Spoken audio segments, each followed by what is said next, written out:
AC installation करताना एखाद्या ठिकाणचा माझा कामाचा ताण वाचलेला कोणाला देखवत का नाही बरं.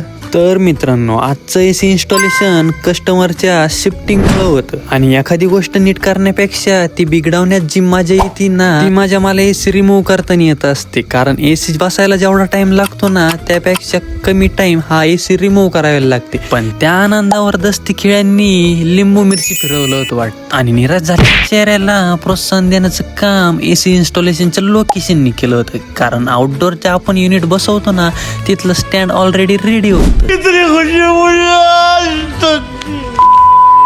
इंडोर युनिट बसवायच्या लोकेशनला काही प्रॉब्लेम न आल्यामुळे ते इंडोर युनिट लवकर फायनल झालं आणि आउटडोर युनिट रेडीमेड स्टँडवर फायनल करायला घेतलं. पण त्याची होल सपोर्ट पट्टीच मॅच होत नव्हती आणि 15 ते 20 मिनिटात आवरणार काम परत 1 ते 1.5 तास लांब. कारण वेल्डिंग वाल्याला बोलून सपोर्ट पट्टी आणि होल मारून काम आपल्याला एकदम परफेक्ट द्यायचं होतं. कामात कॉम्प्रोमाइज करायचं नव्हतं. त्यामुळे आपण 1.5 तास थांबलो पण काम परफेक्टच केलंय. आता आम्हाला तर हे काम परफेक्ट वाटतंय. तुम्हाला काय वाटतंय ते तुम्ही कमेंट मध्ये नक्की सांगा आणि तुमच्या भावाला फॉलो केलं नसेल तर लगेच फॉलो करून घ्या.